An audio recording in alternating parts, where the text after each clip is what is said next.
Bonjour et bienvenue sur ce live. Nous sommes actuellement à l'ESCP Business School et je suis en compagnie de Jean-Sébastien et Hélène. Donc bonjour et merci déjà pour votre temps de venir ici. Est-ce que vous pouvez vous présenter s'il vous plaît, Donc, Jean-Sébastien? enchanté.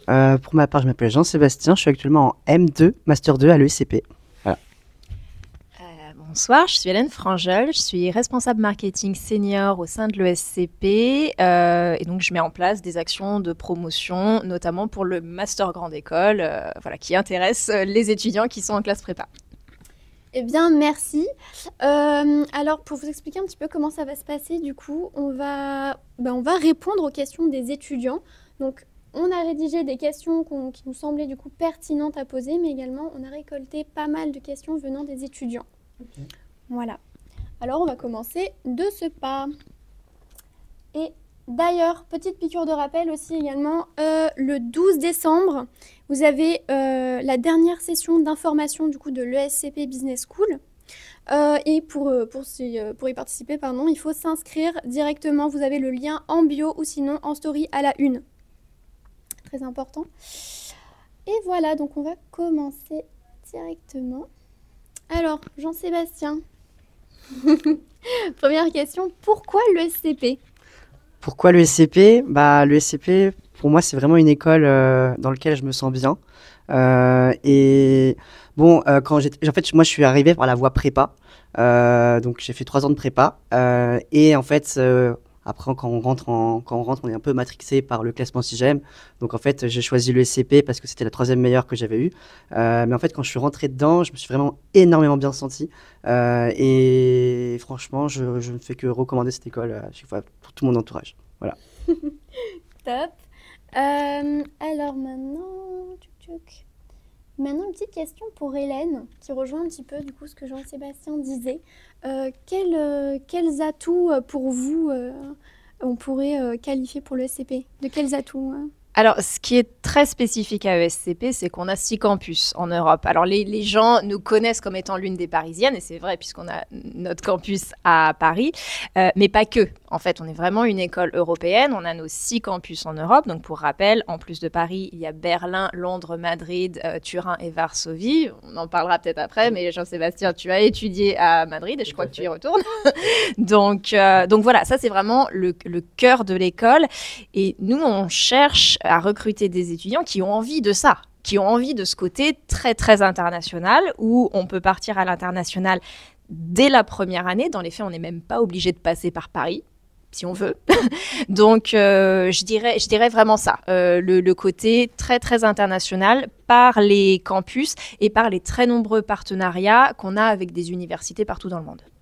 D'accord, justement, on va parler un petit peu de l'international, Jean-Sébastien, de ton expérience. Qu'est-ce que tu pourrais un petit peu nous en dire, de ce que tu as pu réaliser, que ce soit à travers les stages ou les alternances ? Oui, bien sûr. Pour moi, mon expérience internationale, elle se résume beaucoup à Madrid. En fait, quand on arrive à l'ESCP, souvent en pré-master, on peut choisir soit Turin, soit à Paris.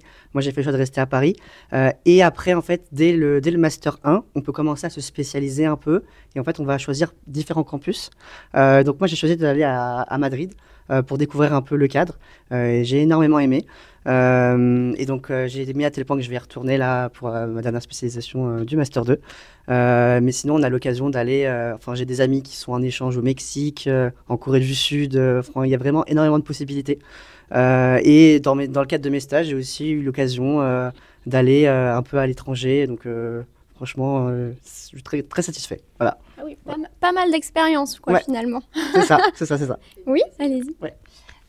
Je vais ajouter une précision sur l'étranger. En effet, on propose au sein du Master Grande École, les étudiants choisissent jusqu'à 3 spécialisations et les spécialisations sont proposées sur nos différents campus. Donc c'est comme ça en fait qu'ils peuvent bouger chaque semestre s'ils le veulent. Ce qu'il y a comme autre possibilité de partir dès la première année, dès l'année de pré-master qui suit la prépa, c'est déjà on a le choix de faire le pré-master soit à Paris, soit à Turin. On peut tout à fait le faire à Turin, et dans ce cas-là, les cours sont en anglais, ils ne sont pas en italien. Et depuis cette année, là, c'est la première année où on propose aux prémasters de partir au 2e semestre sur un campus chez un partenaire, une université partenaire sur le continent américain. C'est-à-dire que dès après Noël, là, il y a quelques étudiants qui vont partir soit à Montréal, à Austin, ou j'oublie toujours Argentine, voilà, en Argentine, voilà, à San Andrés, à Buenos Aires. Donc voilà, c'est vraiment en fait chaque semestre on peut changer et on personnalise son programme avec les différentes spécialisations. Et une autre expérience internationale qu'il y a, c'est qu'en Master 1, tous les étudiants, toute la promo se retrouve à Bruxelles, au Parlement européen, pour un séminaire dans le Parlement. Alors, c'est assez impressionnant. Voilà, il y a 1300 étudiants, donc ils ne rentrent même pas tous ensemble dans l'hémicycle, puisque l'hémicycle est trop petit. C'est vraiment pour vous montrer l'ampleur. Et c'est vrai que ça, c'est vraiment une expérience à l'étranger, en plus, où les étudiants qui sont répartis sur tous nos campus se retrouvent en même temps à Bruxelles. D'accord, dis donc c'est très enrichissant encore une fois tout ça.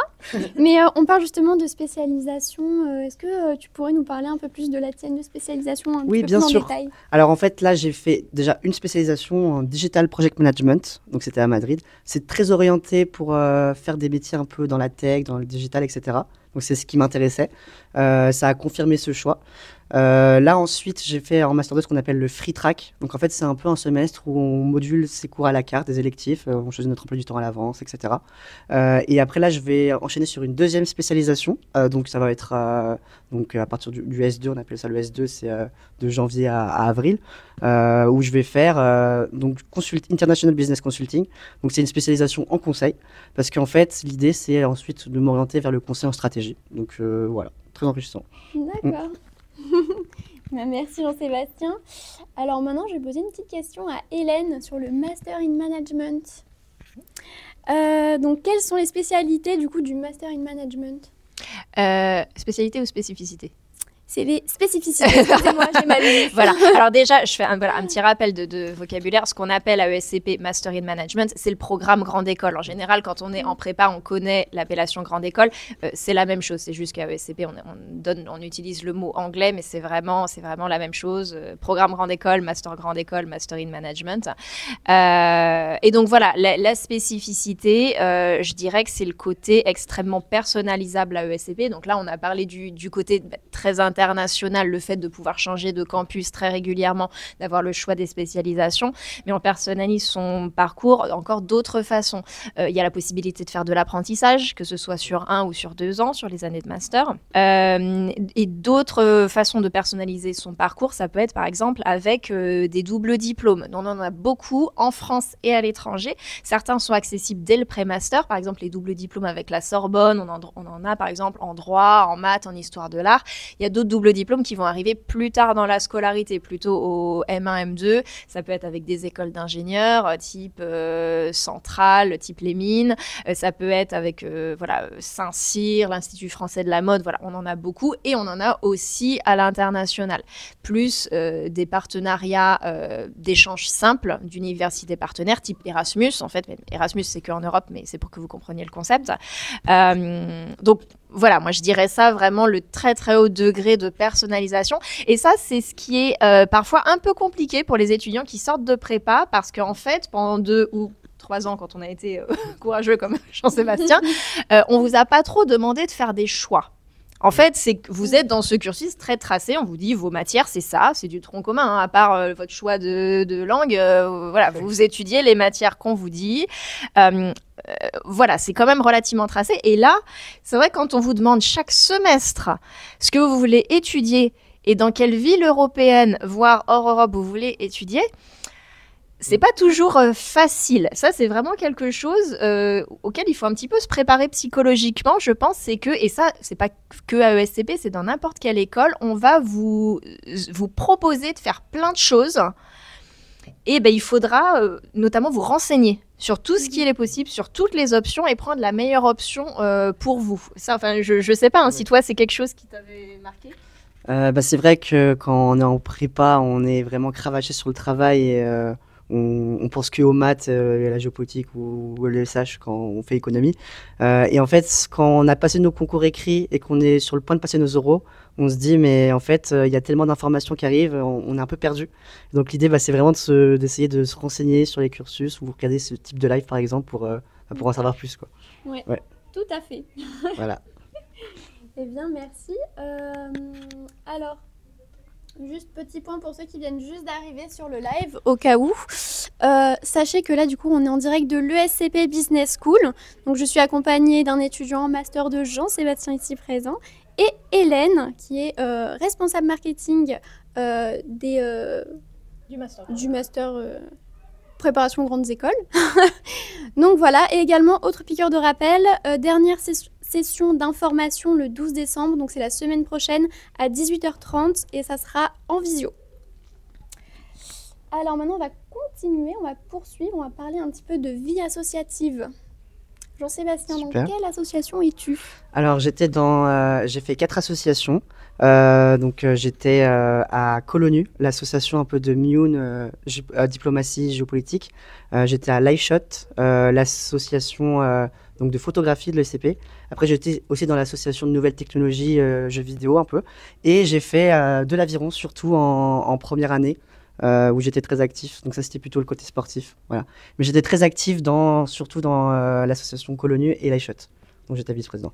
Ok. Voilà. Mais c'est quoi exactement tes missions à l'intérieur Donc de en fait, surtout pour l'iShot par exemple, en fait j'étais en charge de mener à bien en fait le projet associatif avec ma présidente, et en fait j'ai mené à bien un projet qui est la création du yearbook pour la promotion qui n'existait pas depuis très très longtemps. Ça a été un projet très très conséquent à faire, et là je suis très content parce qu'ils en sont déjà ils vont faire la 4e édition, donc c'est un projet qui s'est bien perpétué. Donc ça c'était principalement pour l'iShot, et pour Colonu en fait le concept c'est de partir plutôt 10 jours en fait à New York pour faire la plus grosse simulation des Nations Unies étudiantes du monde. Donc en fait on se prépare un peu à l'avance pour assister à cette présentation pendant toute l'année, et aussi on invite des géopoliticiens connus à l'ECP, voilà. Ah oui, vous voyez les choses en grand. Ouais, c'est ça. Ouais. Franchement, ouais. Voilà pour les associations un peu. D'accord. Ouais. Bah, c'est très bien déjà. Alors,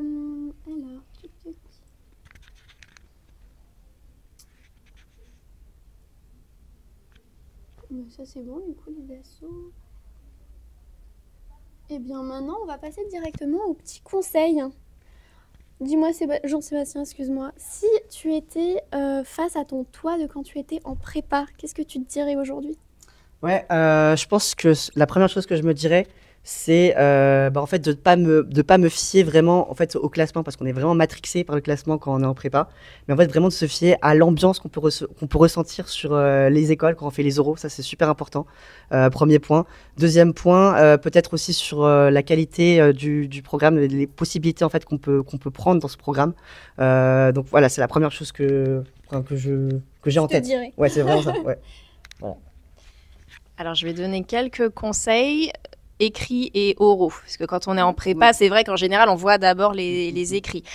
Une erreur que font beaucoup d'élèves de prépa, ils ne lisent pas les rapports de jury. Alors que ça, c'est l'une des choses les plus utiles que vous allez pouvoir lire, puisque ce sont les jurys dans toutes les matières. Si vous allez sur le site de la BCE, vous avez les rapports de jury de l'année précédente pour toutes les matières.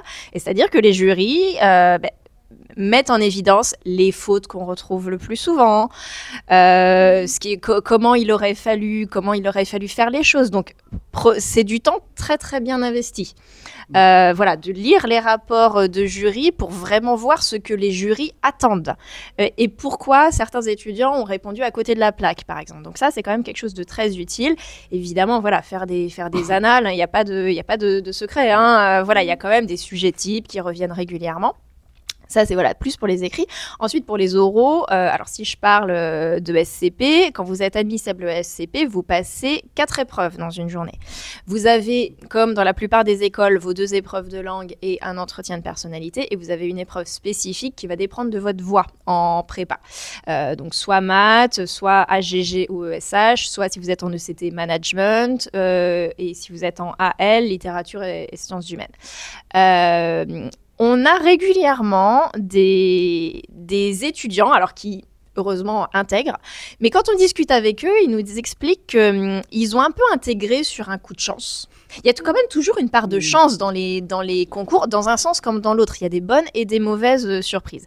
Et des gens qui disent, honnêtement, je ne pensais pas être admissible. J'ai été admissible sur un coup de chance. J'ai dû, en catastrophe, réviser les maths ou le SH ou la GG parce que je m'étais dit que j'avais aucune chance. Et donc, heureusement, c'est passé, mais ça aurait pu ne pas passer.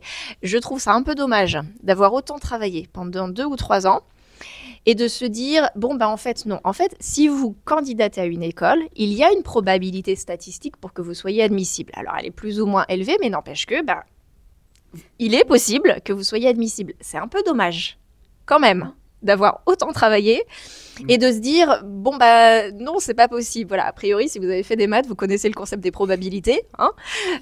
Donc voilà, ça, c'est vraiment une erreur qu'on ne veut pas voir. Si vous êtes engagé à passer une école, vous vous préparez jusqu'au bout. Notamment les écrits, le travail académique, mais il faut vous préparer aux épreuves orales et notamment aux entretiens de personnalité. Surtout que ça change quand même un petit peu d'une école à l'autre. Il y a des formats qui sont particuliers.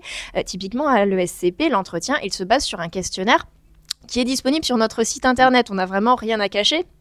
Et ce questionnaire, en plus, il va vous aider pour quasiment toutes les écoles, puisque nous, notre questionnaire, c'est quand même des questions très classiques sur l'international, son expérience du monde professionnel, etc. Et donc, c'est aux candidats ou aux candidates de choisir ce qu'ils veulent mettre en avant. Le jury, il ne connaît rien d'autre à part leur nom, leur section en prépa et ce qu'ils ont mis dans ce questionnaire. Donc, c'est vraiment un exercice qui n'est pas si simple de savoir ce qu'on veut, comment on veut se différencier des autres et ce qu'on veut mettre en avant. Et on voit parfois que la préparation des oraux et même les recherches sur les écoles, c'est un petit peu fait à l'arrache après les écrits. Et on se dit, si on veut vraiment pouvoir bien choisir son école, ça a un impact énorme sur sa vie après. C'est quand même mieux d'anticiper et donc typiquement de se renseigner sur les écoles, alors via ce type de webinaire, via la session d'info dont on parlait, qu'on va organiser après, et de faire ça pour toutes les écoles auxquelles on candidate, en fait. Si je dis pas de bêtises, vous avez mis en place une note éliminatoire, je crois, aux oraux, à l'entretien. Alors alors ça c'est nouveau depuis cette année. Alors les années précédentes, c'était quand même rare qu'il y ait des gens qui intègrent, vu le jeu des coefficients, avec moins de 5 en entretien, mais ça arrivait une fois de temps en temps, alors que mettre moins de 5 à quelqu'un en entretien, ça montre bien qu'il y a un gros problème. Et qu'on ne veut pas avoir cette personne à l'école. Donc, on a mis ça en place cette année, c'est-à-dire qu'il y a tout un jeu des coefficients pour les oraux. Vous avez 30 points de coef aux écrits, 30 points pour les oraux, et sur ces 30 points, il y en a 12 pour l'entretien.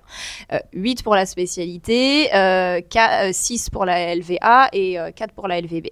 Donc, le jeu des coefficients faisait que c'était peu probable qu'il y ait des gens qui intégraient avec, par exemple, 4, mais n'empêche que ça pouvait arriver et c'est pas juste, en fait. Si la personne a eu une si mauvaise note, c'est pas juste que la personne était soit timide, c'est qu'une note à moins de 5, c'est qu'il y a un réel problème de comportement, de personnalité, qui potentiellement posera problème après à l'intégration dans l'école. Donc voilà, ça c'est une des nouveautés de cette année, qui nous semblait assez logique. Mais c'est sûr que oui, les entretiens, il faut vraiment s'y préparer. Et encore une fois, ça c'est quelque chose qui peut quand même un petit peu changer d'une école à l'autre.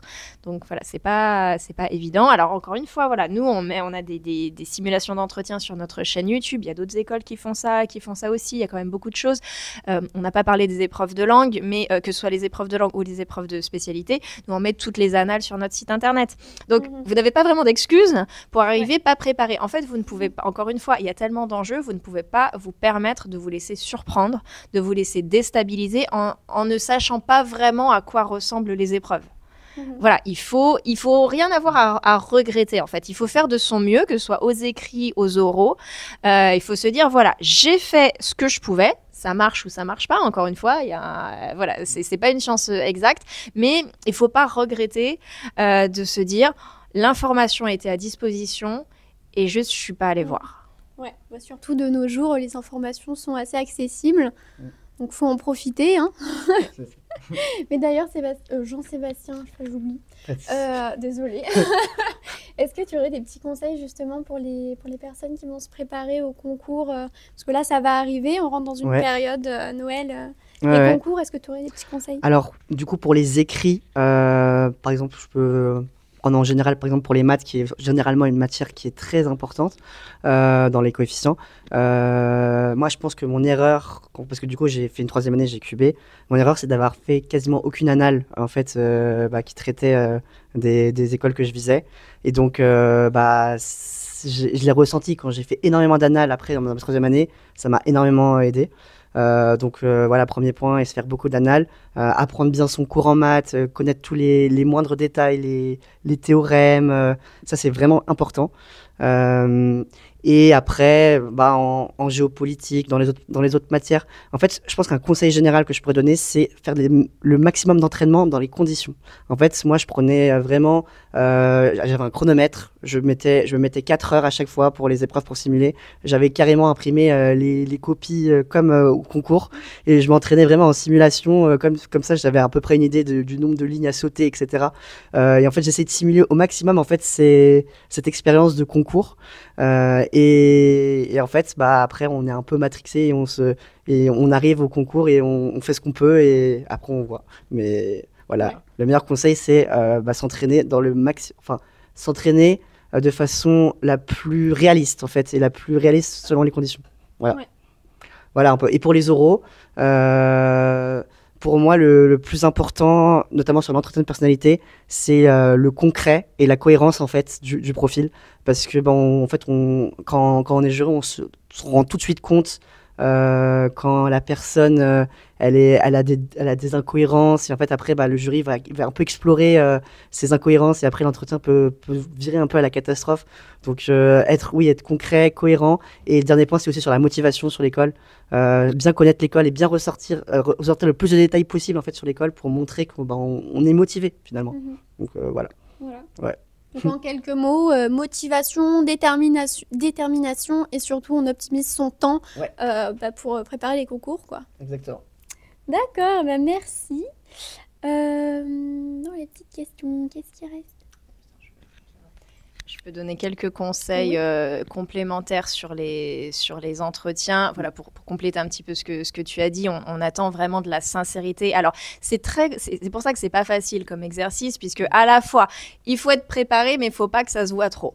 C'est pas évident, hein. Il faut pas avoir un discours appris par cœur, etc. Voilà, il faut réussir à tendre les bonnes perches, puisque le jury, naturellement, va saisir les perches. Mais c'est sûr que voilà, il faut éviter les discours très très appris par cœur qui rentrent dans des détails pas toujours intéressants. Donc voilà, ça c'est pas évident, mais vraiment voilà, on va rechercher de la sincérité. Si vous avez des passions, mais parlez-en. En général, on le voit tout de suite. Justement, vous êtes moins stressé quand vous parlez de quelque chose qui réellement vous passionne. Vous avez les yeux qui brillent. C'est sûr qu'il faut être capable de répondre à des questions sur ses passions. Je prends un exemple qui est un vrai exemple qui m'est arrivé. Quelqu'un qui dit « je suis passionné de culture, j'habite à Paris, j'adore les expos, les choses comme ça ». J'ai posé une question qui m'a semblé facile. Je lui ai dit « c'est quoi la dernière expo que vous avez vue ?» Et la réponse était « ah ben là, j'ai pas du tout le temps d'aller voir des expos, en fait. » Je me disais, mais donc vous n'êtes pas passionné. Donc, encore une fois, c'est pas cohérent. Et ayez des exemples. Et encore une fois, on se base sur un questionnaire que vous avez préparé. Donc, c'est pour ça que vous avez moins d'excuses. C'est à vous de faire en sorte que vous vous doutez qu'on va vous questionner sur telle ou telle chose. Il faut qu'on ressente les qualités que ça va mettre en avant. Et quelque chose d'autre. Alors, pour vous, la journée est épuisante puisque vous avez 4 épreuves en une journée. Pour le jury aussi. En fait, le jury, il voit 6 ou 7 candidats le matin, 6 ou 7 candidats l'après-midi. Donc, faites un minimum l'effort d'avoir un petit peu de dynamisme, si possible, de sourire. On le sait que vous êtes stressé et c'est tout à fait normal, mais en fait, faites l'effort. un petit peu, de vous dire, voilà, d'avoir ne serait-ce que la tenue, et ce sera pareil quand vous passerez un entretien d'embauche. En fait, c'est un petit peu un prélude aux entretiens d'embauche que vous passerez plus tard. Donc, voilà, soyez respectueux, soyez un minimum dynamique, regardez tous les membres de jury, ça c'est pas forcément facile. En général, il y a entre 2 et 4 membres de jury, c'est souvent 3, mais ça peut être 2, ça peut être 4. Regardez tout le monde, ils vont tous vous noter, même les personnes qui parlent moins. Donc voilà, je sais que Jean-Sébastien, toi tu fais passer des entretiens, tu as peut-être toi aussi des conseils. C'est vrai que j'ai aussi fait passer des entretiens dans le cadre de Chance Augmentée, donc c'est pour les boursiers, donc c'était très intéressant. En fait, les conseils vraiment que je donne, c'est cette histoire de cohérence, de sincérité aussi, de motivation sur l'école. Et si on rentre un peu plus dans le détail, l'idée c'est d'essayer de développer ses passions. En fait, c'est un entretien de personnalité. Donc, en fait, évidemment que ça nous prépare un peu au monde pro. Mais en fait, la réelle différence avec un entretien d'embauche, c'est que là, en fait, c'est vraiment axé sur notre personnalité. Donc, en fait, le but, c'est de chercher. En fait, le jury cherche à comprendre qui on est et en fait, si on peut fitter avec l'ambiance de l'école. Et en fait, à l'ESCP, c'est très important cette histoire d'ambiance, cette ambiance de l'école, parce que je pense que c'est vraiment dans les valeurs en fait de l'ESCP. Et donc, c'est pour ça que, pour moi, c'est pour ça que vous avez un peu mis une note éliminatoire, c'est parce que en fait, on veut vraiment des profils qui correspondent à l'école pour faire perpétuer cet esprit.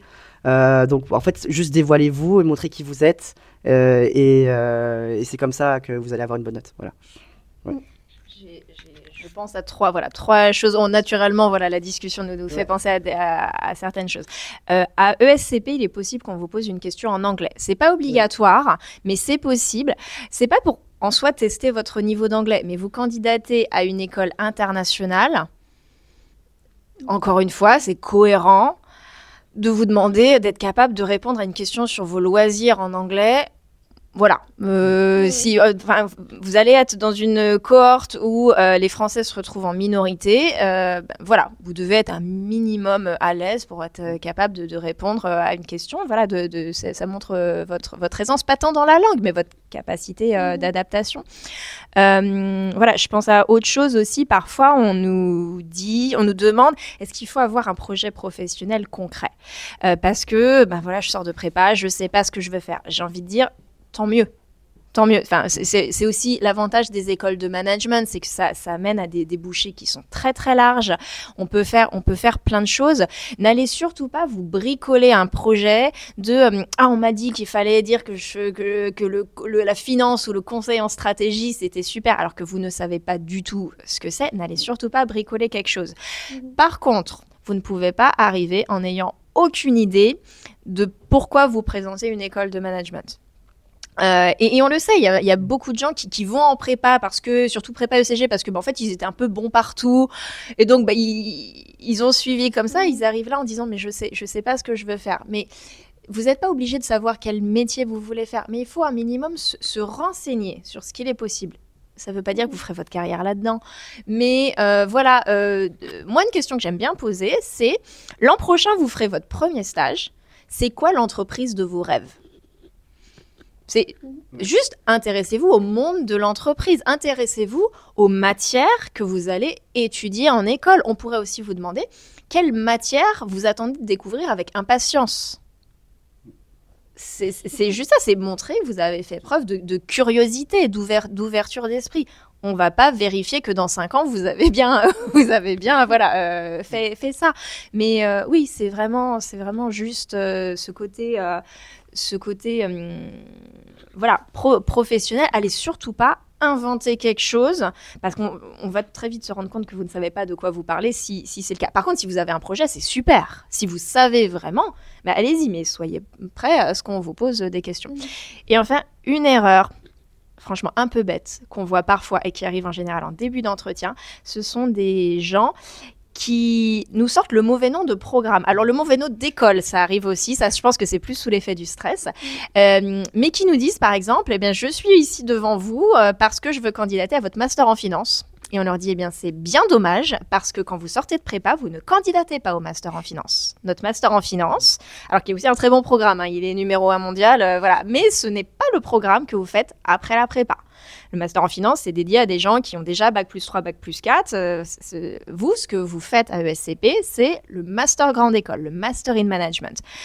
Donc, et en général, ça arrive en début d'entretien parce que les gens dit ça pour se présenter, alors que c'est évidemment que vous êtes là pour présenter le master grande école.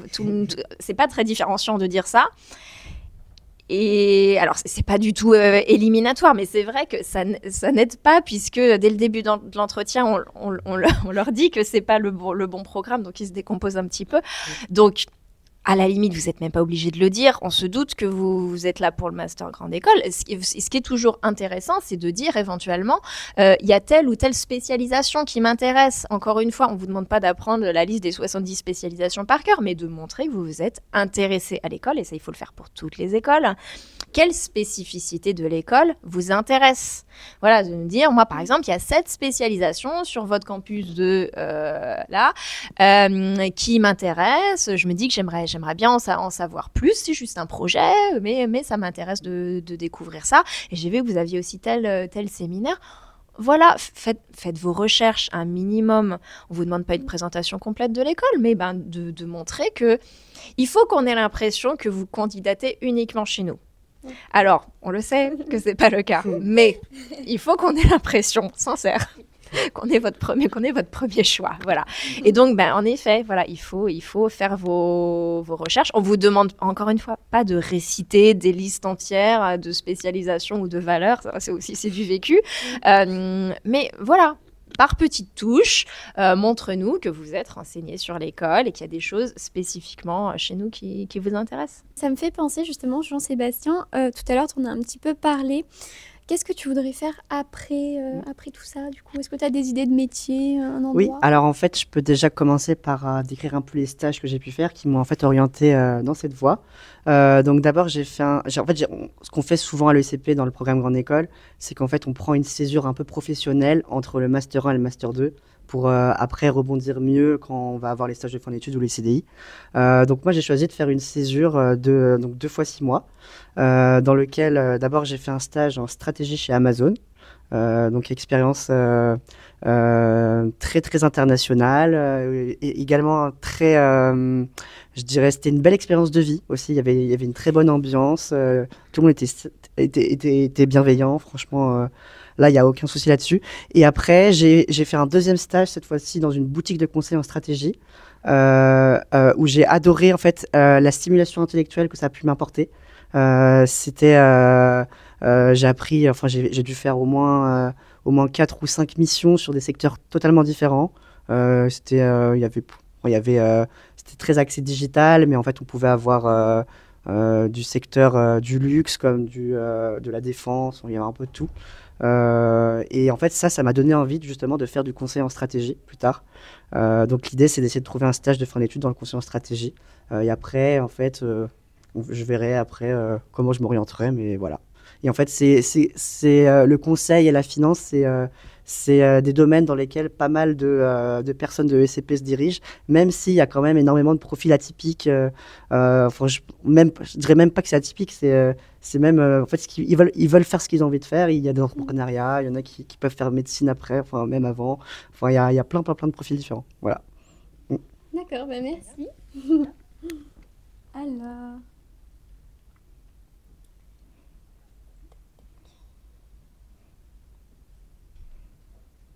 Ah oui, on va parler de choses un petit peu plus légères, un petit peu fun, je trouve. Est-ce que tu aurais des anecdotes ou un cours qui t'a marqué, un moment qui t'a marqué?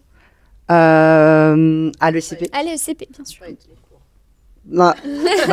En fait, il y avait un cours qui m'a honnêtement marqué. C'était dans la spécialisation Digital Project Management à Madrid, où en fait on avait un prof qui je sais plus comment s'appelait le nom du cours exactement, mais en fait il voulait nous faire passer un message sur la façon en fait de manager en fait des équipes, et en fait il nous a amené en fait des papiers, et en fait on a dû construire des origamis Sauf qu'en fait, en fait, il y avait une sorte de responsable par groupe.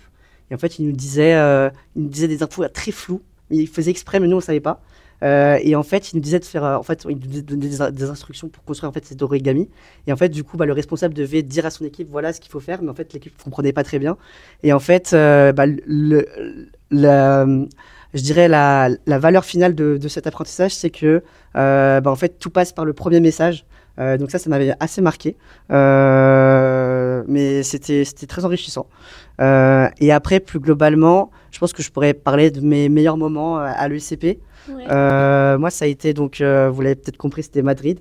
Notamment pour deux choses. Je pense que c'est en fait, les spécialisations qui sont proposées là-bas. Mais c'est aussi le cadre de vie. C'est une ville qui, je trouve, est très dynamique. Où en fait, on a énormément de choses à faire. On peut aller visiter vraiment toute l'Espagne, voire même un peu le Maghreb. On a accès aussi à la vie de la ville, que ce soit des petits tapas, aller prendre des verres dans des bars ou aller dans les boîtes de nuit. Franchement, j'ai adoré. Ouais. Voilà. La vie locale. Ouais, voilà.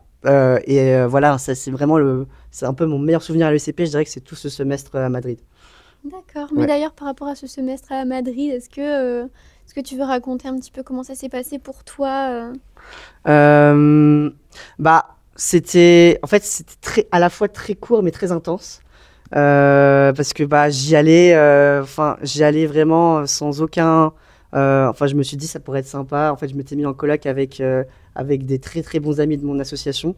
Et on y est allé, et on a adoré. Et en fait, c'est pour ça, moi j'ai trouvé ça très court et très intense, donc c'est pour ça que je me suis dit, je veux absolument y retourner.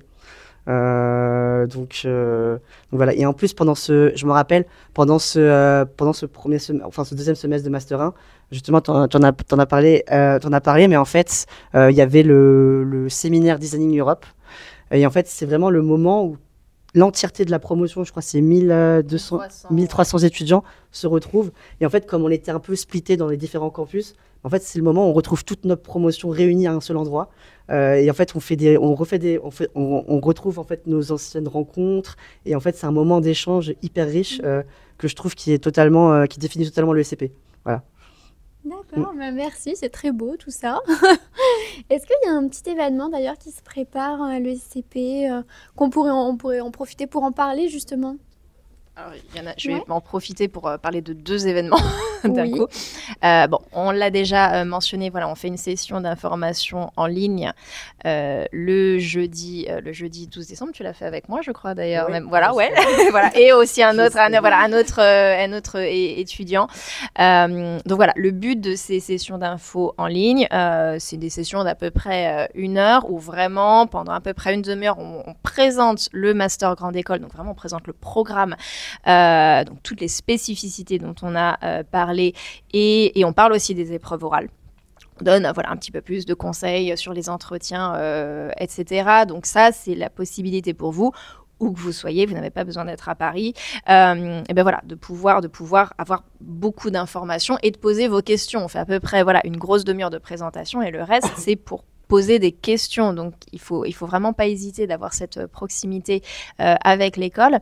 Et l'avantage aussi, c'est que même si vous n'êtes pas disponible le jour J, à partir du moment où vous êtes inscrit, vous allez recevoir le replay. Donc, c'est pour ça qu'il faut s'inscrire. Voilà, tu disais tout à l'heure, vous allez mettre le lien. Même si vous n'êtes pas sûr d'être disponible, alors ça vous empêche de poser des questions, c'est un peu dommage, mais ça vous permet quand même d'avoir la présentation, d'avoir des conseils. C'est quand même assez intéressant. Et l'autre événement dont je voulais parler, alors là, peut-être plus pour ceux qui sont en région parisienne ou qui peuvent venir à Paris assez facilement, c'est notre journée porte ouverte. Voilà, qui va avoir lieu le samedi 8 février, où là, c'est sur notre campus de Paris-Champéret, dans le 17e arrondissement de Paris. Et donc là, il va y avoir des présentations de programmes, il va y avoir des étudiants qui vont pouvoir être là, répondre à vos questions, aussi des membres de l'administration. Donc c'est vrai que si vous avez la possibilité de passer, ça peut quand même être intéressant de voir à quoi ressemblent les locaux de SCP, de pouvoir rencontrer les les directeurs et directrices du programme. Donc voilà, donc je rappelle, voilà, session d'information le jeudi 12 décembre et journée porte ouverte cette fois en présentiel le samedi 8 février. Est-ce que vous voulez terminer, dire quelque chose, une dernière petite touche pour la fin, encore une fois pour les étudiants qui vont passer leur concours bientôt? Toujours un petit mot d'encouragement, que ce soit, enfin je sais pas de quel mode d'admission vous voulez intégrer, mais que ce soit les prépas, bon courage pour vos concours. Si vous êtes en AST, bon courage pour vos TAJMAJ ou ce genre de choses. Et après, je pense que c'est les 2 voies d'admission qu'on a. Potentiel. Enfin, oui. Là, voilà, si c'est Je pense plus, si c'est plus, voilà. De manière générale, oui, c'est pour les prépas. Ok, c'est pour les prépas. Donc bon courage pour vos concours, donnez tout. Ne vous découragez pas parce qu'on arrive sur la période un peu hivernale où il fait noir quand on sort de cours, etc. Donc vous découragez pas, vous allez bientôt sortir du tunnel. Donc voilà, bon courage et j'espère qu'on se voit aux oraux. Voilà, oui, un petit peu dans la même lignée, un petit mot d'encouragement, surtout qu'on sait que la période là est pas évidente. Il y a une lumière au bout du tunnel, mais c'est pas toujours évident. Nous, on a évidemment très hâte de vous rencontrer, on l'espère, en juin pour les oraux. C'est vraiment quelque chose qui est très important. Je voulais ajouter une petite précision, c'est que ESCP, c'est la seule école qui ouvre ses oraux au public. En fait, on permet aux étudiants de première année de classe prépa de venir assister aux épreuves. Alors, pas aux entretiens de personnalité, ça, c'est pas ouvert au public, mais par contre, les langues et les épreuves de spécialité, c'est possible. Et alors, si vous êtes étudiant en prépa et que c'est une possibilité qui vous intéresse, dans ce cas-là, il faudrait que vous entriez en contact avec Constel Éducation, parce que nous, il faut qu'on ait un contact d'un professeur ou CPE, quelque chose, puisque vers mars-avril, on met en place une billetterie. En fait, les places sont limitées. Malheureusement, on est la seule école à faire ce système. On peut mettre que 1000 places, et c'est quand même 1000 places sur 10 jours, alors qu'il y a à peu près 10 000 étudiants en première année de classe prépa. Donc, c'est sûr qu'il y a des déçus. Mais si vous voulez avoir la chance d'avoir accès à la billetterie, qui est gratuite, c'est juste pour avoir un certain nombre de places. Et il faudrait, dans ce cas-là, que vous donniez les coordonnées, par exemple, d'un professeur principal de votre classe à Constel. Et comme ça, moi, je peux les tenir au courant quand ils ont accès à la billetterie, et ils peuvent prendre un certain nombre de places pour que vous puissiez assister aux épreuves. C'est sûr que ça, c'est une grande chance. Et donc, je le précise pour les deuxièmes années qui, là, sont en train de se décomposer en disant « je ne veux pas avoir des gens qui me regardent passer mon épreuve », ce n'est absolument pas obligatoire. Vous avez le choix et en aucun cas, vous ne serez pénalisé si vous refusez d'avoir du public. Alors, quand je dis du public, c'est maximum 3 personnes qui vous regardent. C'est pas une classe entière. On a quand même balisé un petit peu les choses. On le fait depuis plusieurs années, ça se passe très bien. Mais en fait, pour chaque épreuve, le BDE, les admisseurs vous demanderont est-ce que vous acceptez ou pas d'avoir maximum 3 personnes qui vous regardent. Vous dites oui, vous dites non, ça n'a aucune incidence sur vous. C'est juste, notamment si vous vous sentez à l'aise dans une matière et que vous voulez en fait un peu rendre à la communauté, c'est-à-dire montrer à la prochaine génération, aux gens qui sont un an en dessous de vous, comment ça se passe. Bon, c'est toujours sympa. Mais encore une fois, n'allez surtout pas vous ajouter du stress si vous ne voulez pas. Mais voilà, c'est une opportunité pour les étudiants de première année de prépa et uniquement les étudiants de première année de prépa. Il n'y a pas de lycéens, il n'y a pas de gens en fac ou quelque chose. Et même les professeurs, alors ils peuvent accompagner leurs élèves, mais ils ne vont pas voir d'épreuves puisqu'on veut vraiment privilégier les étudiants eux-mêmes. Donc voilà, c'est vraiment une spécificité à ESCP. Il est possible de venir voir des épreuves de langue, de maths, de SH, histoire, etc. Okay, voilà, et donc on a hâte de vous voir, on l'espère en juin. J'espère aussi. Le live va toucher à sa fin. Sachez également concernant la rediffusion du live, donc ça aura lieu dès demain. Donc n'hésitez pas à continuer d'envoyer des questions, que ce soit en DM, on peut y répondre, ou également demain dans les commentaires. On va y répondre. Et encore une fois, dernière session d'information le 12 décembre du coup pour le SCP Business School. 18h30 pour... comment ça s'appelle? Pas le live. Le webinaire. Le webinaire, oui. Oui, webinaire. Merci. Qui sera en visio du coup. Et également, journée porte ouverte, du coup, c'est le 8 Le février. 8 février. Voilà. Merci à tous et bonne soirée. Merci. Merci, merci. bonne soirée.